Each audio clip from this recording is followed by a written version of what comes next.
హైదరాబాద్ నుండి USA, UK, Canada ఏ దేశానికైనా fastest international courier service avocai.com. Free pickup, free packing. నమస్తే, వెల్కమ్ టు సుమన్ టీవీ. నేను మానస. ఈరోజు మనతో పాటు ఉన్నారు డాక్టర్ జి కిరణ్ గారు, senior physician, diabetes counsellor and consultant. వారితో మాట్లాడదాం. రీసెంట్గా మనం న్యూస్లో చూసాము, మటన్ తినడం వల్ల ఒక ఫ్యామిలీలో ఒక పర్సన్ చనిపోయారు, 7 సీరియస్గా ఉన్నారు. నిజంగా నాన్ వెజ్ తినడం ఇంత సీరియసా? అసలు తినకూడదా, తినొచ్చా? ఇలాంటి విషయాలన్నీ డిస్కస్ చేద్దాం. డాక్టర్ గారు నమస్తే అండి. నమస్కారం. ఈ న్యూస్ చూసిన తర్వాత చాలా మంది నాన్ వెజ్ లవర్స్లో ఒక భయం మొదలైపోయింది. అసలు నాన్ వెజ్ తినకూడదా, తింటే నిజంగా చనిపోతారా? ఎంత సీరియస్ విషయం అసలు. ఒక ఫ్యామిలీలో ఒక పర్సన్ చనిపోవడము, అలాగే ఫ్యామిలీలో మిగతా 7 హాస్పిటల్లో సీరియస్ సిచ్యువేషన్లో ఉన్నారు.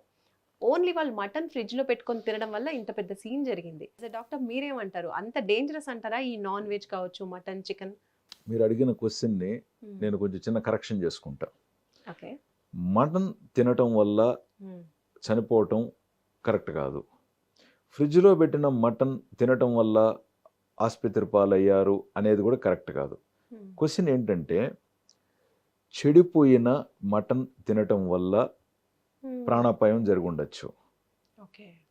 కుళ్ళిపోయిన మాంసం ఫ్రిడ్జ్లో పెట్టడం వల్ల, లేదా ఫ్రిడ్జ్లో మాంసం ఫలానా కారణం వల్ల కుళ్ళిపోవటం వల్ల, సో కుళ్ళిపోయిన మాంసాన్ని సేవించడం వల్ల అనారోగ్య పాలు అయి ఉండొచ్చు. ఇది కరెక్ట్. అంటే మొత్తానికి ఫ్రెష్ మటన్ తినడం వల్ల అంత ప్రమాదం ఏం లేదే అంటారు. ఇటీవల ఏమైపోయిందంటే, ఒకటి ఫ్రిడ్జ్లో మనం కొన్ని వస్తువులను ఇక్కడ వస్తువులు కూడా పెడుతూ ఇక్కడ ఆ మటను ఎంతకాలం ఫ్రిడ్జ్లో ఉండింది, లేదా వీళ్ళు తెచ్చిన మటన్ ఫ్రెషా కాదా, లేదా ఫ్రిడ్జ్లో ఏదన్నా ఆల్రెడీ ఇంకొక చెడిపోయిన పదార్థం పక్కన ఉండటం వల్ల అది దీనికి ఏమన్నా సోకిందా. సో కొన్నిసార్లు ఫ్రిడ్జ్లో కూడా ఫంగస్ ఉండే ప్రమాదం ఉంది. ఇప్పుడు మనకు సాల్మోనెల్లా అని చెప్పి కానీ, లేకంటే క్లాస్ట్రిడియం బొటిలినం అని కానీ, లేకుండా ఉంటే ఇతర టాక్సిన్స్ కలిగించే ప్రమాదం ఉన్న, అంటే చెడిపోవటం, కుళ్ళిపోవటం, మనకు కరెక్ట్గా చెప్పాలంటే బేసిక్గా కుళ్ళిపోవటం అనమాట. లైక్ ఈవెన్ స్టాఫిలోకోకస్ ఇట్లాంటివన్నీ ఏదన్నా అందులో బ్యాక్టీరియా కానీ ఇలాంటివి ఏర్పడినప్పుడు టాక్సిన్స్ ఏర్పడతాయి. ఈ టాక్సిన్స్ ప్రాణానికి ప్రమాదకరం అనమాట. Food infection, exactly food infection అవ్వటం, ఆ తర్వాత నాజియా, వామిటింగ్ అవ్వటం, లేకుండా ఉంటే తీసుకున్న వ్యక్తి ఆరోగ్యం స్టేటస్ ఏంటి, దీనివల్ల ఇది ప్రమాదం జరుగుతుంది. అంటే ఇతరత్ర హెల్త్ ప్రాబ్లమ్స్ ఉన్నప్పుడు ఇది ఇంకొంచెం సీరియస్ అవ్వచ్చు అంటారా? అంతే, కొంచెం యాడ్ ఆన్ అవ్వచ్చు. బట్ ఏదైనా కూడా మనం తినే ఆహారం కరెక్ట్ అది కానప్పుడు మన ఆహారం మన ఆరోగ్యానికి ప్రమాదకరం. మనం జీర్ణించుకోలేనిది ప్రమాదకరమే, లేదా అతిగా తీసుకుంటే జీర్ణించుకోలేనిది ప్రమాదకరమే. అలాగే కుళ్ళిపోయినది తీసుకున్నా కూడా పాయిజనస్సే, మనకు విషంతో సమానమే. సో ఇప్పుడు నేను చెప్పిన ఇన్ఫెక్షన్స్ వల్ల, అంటే ఈ మాంసం కుళ్ళిపోవటం తద్వారా ఏర్పడేది ఏదైనా కూడా చాలా ప్రమాదకరం అండి. అందుకే మీరు ఎప్పుడు కూడా చూడండి, మాంసం ఇప్పుడు ఆదివారం ఉదయాన్నే ఒక పొట్టేలు కావచ్చు, కోడి కావచ్చు, వాళ్ళు దాన్ని రెడీ చేశారు, మాంసాన్ని అప్పటికప్పుడు విక్రయించేశారు, తయారు చేశారు. విక్రయించిన తర్వాత ఇంటికి తెచ్చుకున్నారు, వాటెవర్ దాన్ని క్లీన్ చేసుకున్నారు, వండుకున్నారు, మధ్యాహ్నంకంతా తినేశారు, కొంచెం ఏదైనా మిగిలితే రాత్రికి మేడం, అంతే. మాంసాన్ని మరనాటికి అనే క్వశ్చనే లేదు. కొన్ని సందర్భాలలో తునకల రూపంలో దాన్ని ఏదన్నా ఉప్పులో దాన్ని ప్రాపర్గా చేసి, ఆ తర్వాత దాన్ని ఎండబెట్టి, అది వేరే విధానం. సో డ్రై చేసి సాల్ట్ అయి పెట్టి వేరే విధానంగా వాడుకున్నారు, అది వేరే డిఫరెంట్ ప్రాసెస్.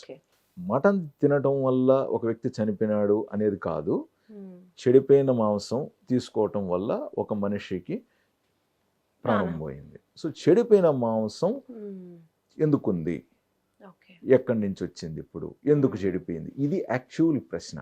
ఇటీవల మనం పేపర్లో కూడా చూసాము, తనిఖీలు చేశారు.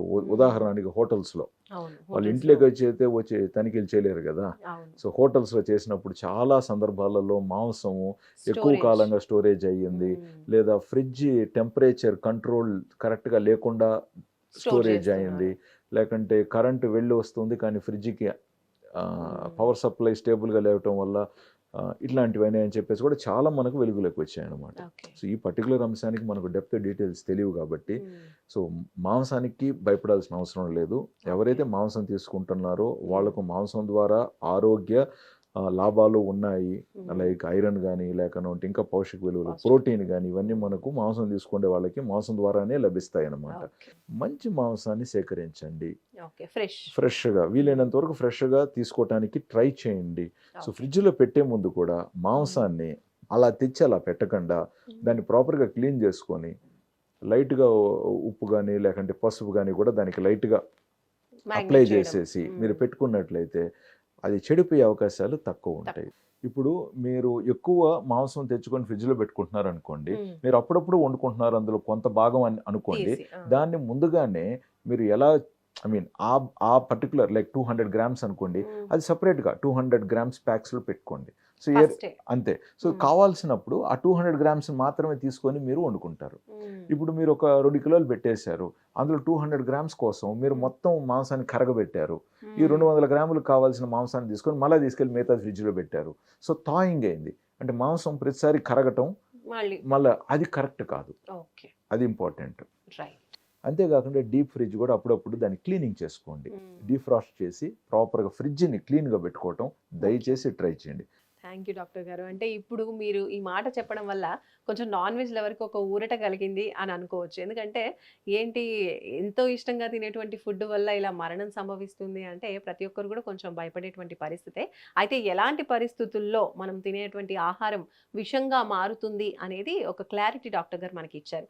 ఒకవేళ ఫ్రిడ్జ్లో స్టోర్ చేయాల్సి వస్తే మాత్రం కొంచెం జాగ్రత్తగా స్టోర్ చేసుకోవడం, దాని తర్వాత మళ్ళీ ప్రాపర్గా కుక్ చేసుకున్న తర్వాత లేదా హీట్ చేసుకున్న తర్వాత ఆహారాన్ని తీసుకుంటే ఎలాంటి ప్రమాదం ఉండదు అని మనకు డాక్టర్ గారు తెలియజేస్తున్నారు.